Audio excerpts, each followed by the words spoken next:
வணக்கம் நண்பா. TNEB latest செய்திகள். ரூபாய் 40,000 கோடி மின்கட்டணம் உயர்வு, ரூபாய் 4,435 கோடி நஷ்டம். விசாரணை கேட்கும் அன்புமணி.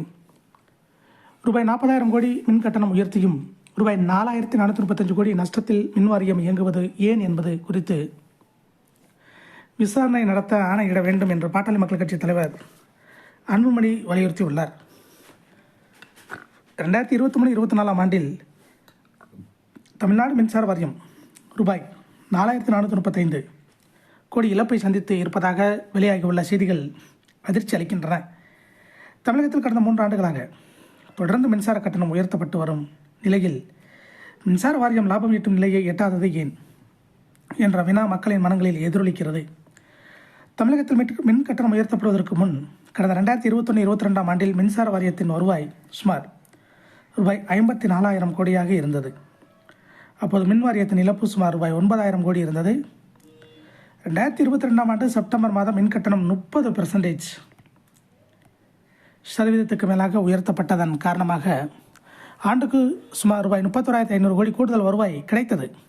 அதன்படி பார்த்தால் 2022-23 ஆண்டில் மின்சார வாரியம் சுமார் 15,000 கோடி லாபம் ஈட்டியிருக்க வேண்டும். ஆனால் அந்த ஆண்டில் மின்சார வாரியம் சுமார் ரூபாய் 10,000 கோடி இழப்பை எதிர்கொண்டது.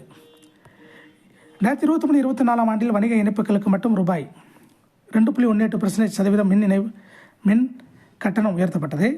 அதன் காரணமாக அந்த ஆண்டில் மின் வாரியத்தின் வருவாய் ரூபாய் 98,863 கோடியாக அதிகரித்திருந்தது.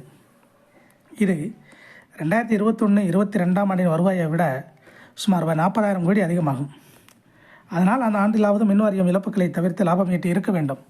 ஆனால் இழப்பு ரூபாய் 4,435 கோடியாக குறைந்து இருக்கிறதே தவிர லாபம் ஈட்ட முடியவில்லை. ஆண்டுக்காண்டு மின் கட்டணம் உயர்த்தப்படும் போதிலும் மின் வாரியம் தொடர்ந்து இழப்பை எதிர்கொண்டு வருகிறதற்கு காரணம் அதில் நடைபெறும் ஊழல்களும் நிர்வாக சீர்கேடுகளும் தான் என்று வல்லுநர்கள் கூறுகின்றனர். தமிழகத்தின் ஒட்டுமொத்த மின் தேவையில் 2 பங்குக்கும் கூடுதலான அளவு தனியாரிடமிருந்தும் மத்திய தொகுப்பிலிருந்தும் தான் வாங்கப்படுகிறது. இதற்காக தரப்படும் விலை மின் வாரியம் சொந்தமாக மின் உற்பத்தி செய்வதற்கு ஆகும் செலவை விட பல மடங்கு ஆகும்.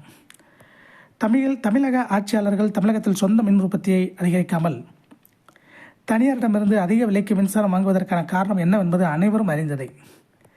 தமிழக மக்கள் மீது கடந்த 3 ஆண்டுகளாக மின்கட்டண உயர்வு சுமத்தப்பட்டு இருக்கும் நிலையில் மின் வாரியம் தொடர்ந்து நஷ்டத்தில் இயங்குவதை ஏற்றுக்கொள்ள முடியாது.